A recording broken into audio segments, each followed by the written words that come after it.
Track record اٹھائے نا قاضی فائزہ صاحب کا، ہمیشہ وہ آئین اور قانون کے ساتھ کھڑے رہے ہیں اور ہمیشہ انہوں نے آئین کی بالادستی کے لیے کام کیا ہے۔ اگر آپ ان کا میمو گیٹ آپ ان کا فیصلہ دیکھ لیں، اگر آپ ان کا کوئٹہ کمیشن کی رپورٹ آپ اٹھا لیں اور آپ فیض آباد دھرنے والا ایشو اٹھا لیں، انہوں نے کبھی ڈر خوف کے ساتھ فیصلے نہیں کیے۔ انہوں نے ہمیشہ آئین کو اپہولڈ کیا ہے اور قانون کو اپہولڈ کیا ہے، اور کسی جگہ ڈر خوف ان کا نظر نہیں آیا۔ اور یہ بھی کبھی انہوں نے نہیں سوچا کہ کون طاقتور لوگ ناراض ہوں گے، کون ہلکے ناراض ہوں گے، اور کس طرح کے لوگ مجھے نقصان پہنچا سکتے ہیں، کون فائدہ پہنچا سکتے ہیں۔ ان چیزوں سے بالا تر انہوں نے ہمیشہ کام کیا ہے۔ تو ان کے اس ٹریک ریکارڈ کے مطابق آپ کو یاد ہوگا کہ ہم نے تو ان کے لیے تحریک چلائی تھی کہ وہ ایک انڈیپینڈنٹ جج ہیں، لہٰذا ان کو کسی بھی حوالے سے اس ریفرنس کو ختم کیا جائے۔ اور اس کے بعد میں سمجھتا ہوں کہ ان کا جو ٹریک ریکارڈ ہے اس کو اگر ہم ماضی مد نظر رکھیں تو میں سمجھتا ہوں کہ وہ بالکل بہترین فیصلے کریں گے۔ یہ جو نظریہ رکھ کے بیٹھی ہوئی ہے نا ہماری اسٹیبلشمنٹ کے، ان کی خواہشات کے مطابق وہ چلیں گے، اور یہاں رول آف لا اور آئین کی بالادستی کے لیے وہ فیصلے نہیں کریں گے بلکہ کمپرومائز ہو جائیں گے، یہ بالکل ان کی غلط فہمی ہے۔ اور جو P D M specially P M L N اور پیپلز پارٹی جو ان سے توقعات رکھ کے بیٹھی ہوئی ہے، وہ کمپرومائز کریں گے یا وہ عمران خان سے بدلے لیں گے یا وہ ان کی کرپشن چارجز کے اوپر آنکھیں بند کر لیں گے، تو اس طرح کا نہیں ہونے والا۔ یہ میری رائے ہے اور یہ میں آج سے کئی عرصہ پہلے سے مستقل یہ کہہ رہا ہوں اور کہہ چکا ہوں۔ ہاں ایک بات ہے، اب آگے ان کے پاس بہت سارے چیلنجز ہیں۔ یہ چیلنجز آسان نہیں ہیں کیونکہ اس وقت ملک بے آئین ہو چکا ہے، قانون کی پامالی ہو رہی ہے، بنیادی حقوق معطل ہو چکے ہیں، چادر چار دیواری کا کوئی تحفظ نہیں ہے، ملک میں الیکشنز نہیں ہو رہے ہیں، ایک انڈکلیئرڈ قسم کا مارشل لا لاگو ہوا ہے، یعنی آپ کے پاس جمہوریت ہے لیکن نہیں ہے، آپ کے پاس آئین ہے لیکن ایکچولی نہیں ہے، آپ کے پاس قانون ہے لیکن اس کا اطلاق نہیں ہے، آپ کے پاس بنیادی حقوق ہیں لیکن اس کا انفورسمنٹ نہیں ہے۔ تو یہ ساری چیزیں اور فیصلے ہوئے ہیں کہ الیکشن کرائے 90 ڈیز میں، ان کے اوپر عمل درآمد نہیں ہو رہا۔ یہ مشکل چیلنجز ہیں۔ اب یہ چیلنجز کا وقت ہے، اور سپریم کورٹ میں جو تقسیم ہے یہ ایک الگ سبجیکٹ ہے، اور ان ساری چیزوں سے نبرد آزما ہونا قاضی فائزہ کے لیے ایک امتحان تو ہوگا ہی ہوگا۔ لیکن میں یہ سمجھتا ہوں کہ تاریخ میں ان کے پاس 13 مہینے ہیں۔ کیا تاریخ میں وہ اتنا اونچا نام لکھوانا چاہتے ہیں، یہ بھی ان پہ منحصر ہے۔ کیا تاریخ میں وہ اپنے آپ کو گمنام کر کے جانا چاہتے ہیں، یہ بھی ان پہ منحصر ہے۔ فردر ان کی پرفارمنس ثابت کرے گی کہ وہ کس طرح کا چیف جسٹس ثابت ہوتے ہیں۔ بندیال صاحب کیا لے کے جا رہے ہیں؟ دیکھیں، ایک بندیال صاحب کو آپ کریڈٹ دیں گے، کوئی جتنے مشکل ترین حالات تھے، جتنا ان کے دروازے پہ کھڑے ہو کے کنٹینرز لگا کے ان کو گالیاں دی جا رہی تھیں، پوری اسمبلی میں ان کے خلاف ریزولوشنز پاس ہو رہی تھی، لیکن اس نے آئین اور قانون کی بالادستی کے لیے تمام فیصلے کیے، ارریسپیکٹو کہ ان کی ذات پہ اٹیک ہوا، ارریسپیکٹو کہ سپریم کورٹ میں تقسیم کا شوشہ چھوڑا گیا، ارریسپیکٹو کہ اس کے اوپر ذاتی حملے بھی ہوئے، اس کے پرسنل پہ بھی اور سپریم کورٹ کے اوپر بھی۔ ان سارے حملوں کے باوجود اس نے اپنے آپ کو تحمل کا مظاہرہ کرتے ہوئے آئین اور قانون کی بالادستی کے لیے کام کیا، ورنہ اس کے لیے بھی بڑا آسان تھا، کوئی بھی طریقہ کر لیتا، واپس بھیج دیتا نیچے والی ہائی کورٹوں کو، وہاں سے فیصلے آئیں گے، پھر دیکھی جائے گی۔ لیکن ان کے فیصلے بہرحال تاریخ میں یاد رکھے جائیں گے، لیکن ایک چیز رہ جائے گی، وہ ہے عمل درآمد۔ یہ انہوں نے کرنا تھا، یہ ان کا جو کریڈٹ ہے وہ تھوڑا سا ڈسکریڈٹ میں ٹو سم ایکسٹینٹ چلا جاتا ہے۔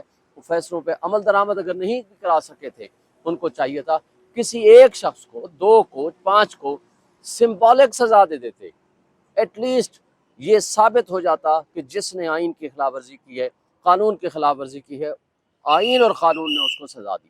بل پہ جب دستخط انہوں نے نہیں کیے نا 75(1) کے تحت، ڈیم ٹو بی لا نہیں بن سکتا، یا وہ دستخط کریں گے یا وہ واپس بھیجیں گے اور دوبارہ اسمبلی اس کو پاس کرے گی، تو دوبارہ جب ان کے پاس آئے گا آرٹیکل 75 سب آرٹیکل 2 کے تحت، پھر ان کے پاس 10 دن ہیں، اگر وہ سائن کر دیں گے ٹھیک ہے، ورنہ 10 دن کے بعد bill will be deemed to be a لا۔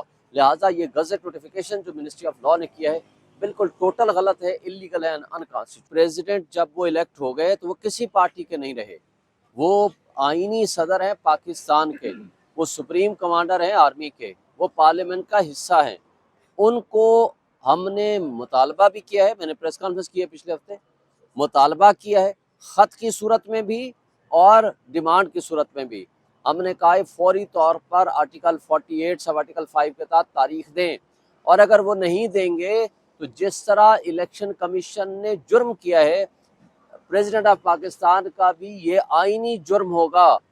اس لیے ہم ان سے آج بھی مطالبہ کرتے ہیں کہ فوری طور پر اس میں تاریخ دیں۔ یہ آپ کی اختیار نہیں ہے، یہ آپ کی لیگل اینڈ کانسٹیٹیوشنل obligation ہے۔ ان کا کام ہے اپنی کانسٹیٹیوشنل ڈیوٹی پرفارم کریں، اور جو اس آئینی ذمہ داری کے درمیان میں رکاوٹیں ڈالیں گے، جو لوگ راستے میں روڑے اٹکائیں گے، ان کا چہرہ کل بے نقاب ہو گیا، آپ نے دیکھ لیا۔ یعنی کس طرح پریس کانفرنسز اور سٹیٹمنٹس آنی شروع ہو گئی۔ اس کا مطلب ہے کہ الیکشن کا اگر تاریخ آئے گی تو ان کی نظر میں یہ غیر استحکام ہوگا پاکستان۔ تو یعنی وہ الیکشن سے کس طرح بھاگ رہے ہیں، اس لیے کہ ان کو الیکشن سوٹ نہیں کرتا۔ ہم یہ سمجھتے ہیں کہ جمہوری اور سیاسی طاقتیں کبھی بھی الیکشن سے نہیں بھاگا کرتی، تو ان کا الیکشن سے بھاگنا اور مسلم لیگ نون کے لیڈروں کی اس طرح کی تقریریں کرنا ان کو ایکسپوز کر گیا ہے، اور عوام اور پبلک کے سامنے بھی وہ ایکسپوز ہو گئے۔ میں کہتا ہوں تاریخ ان کا فرض ہے اپنا، جو شخص جہاں کانسٹیٹیوشنل ڈیوٹی ادا کر رہا ہے اس کا فرض ہے وہ اپنی ڈیوٹی صحیح طریقے سے آئین کے مطابق ادا کریں۔ اگر کوئی ادارہ راستے میں رکاوٹ ڈالے گا تو تاریخ ان کو یاد رکھے گی، اور جو غیر آئینی اقدام ہوگا، آج بھی جرم تو جرم ہے نا، الیکشن کمیشن نے جرم کیا ہے، اس کے بارے میں آبزرویشن آ گئی ہے، سپریم کورٹ کو چاہیے اس میں کنٹمپٹ پروسیڈنگ شروع کریں، ان کے خلاف آرٹیکل 6 کی کارروائی کریں۔ عابد زبیری نے کل مطالبہ کیا ہے نا۔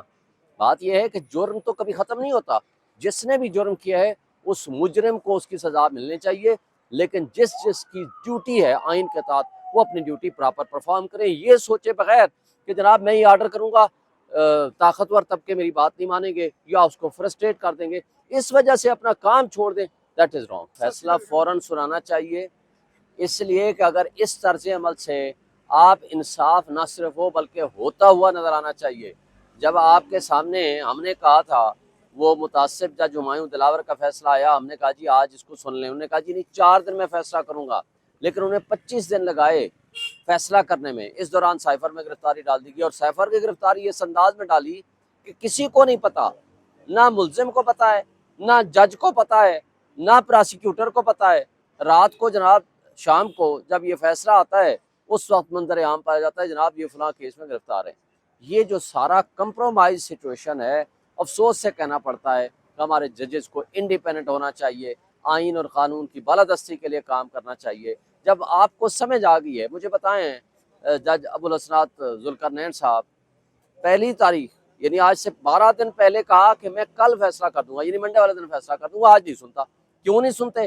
کوئی ایک ہیلا بہانہ، کوئی دوسرا ہیلا بہانہ۔ ہائی کورٹ میں جی ریٹ پینڈنگ ہے، بھائی ہائی کورٹ نے آپ کو روکا، اسٹے دیا، کسی چیز سے منع کیا، کہتے ہیں نہیں، تو اسے منڈے کی ڈیٹ دے دی، منڈے چھٹی پہ، جمعرات کی رکھائی چھٹی پہ، سیٹرڈے کی رکھائی چھٹی پہ، اور کل تھی کوئی بہانہ ڈالا، پراسیکیوٹرز نے ایک فریولس اپلیکیشن دے دی، اس کو ایکسیپٹ کر لیا، جی 14 تاریخ میں لگاؤں گا۔ یہ صرف ہیلے بہانے ہیں۔ دیکھیں کسی انسان کی زندگی اور لائف سے اور لبرٹی سے اس طرح کھیلنا غلط ہے۔ آپ کی نظر میں نہیں بنتا آپ ڈسمس کرو تاکہ ہمیں آگے جانے کا موقع ملے۔ آپ کی نظر میں بنتا ہے کیس، جبکہ اس میں بیلیبل آفینس ہے 2 سال کی سزا ہے، لیکن پچھلے 15 تاریخ سے بقول ان کے فزیکل ریمانڈ پہ، جوڈیشل ریمانڈ پہ رکھا ہوا ہے، اور آج 12 ہو گئی ہے۔ یہ سب کچھ جو ڈرامہ رچایا جا رہا ہے وہ سب آپ کے سامنے ہے۔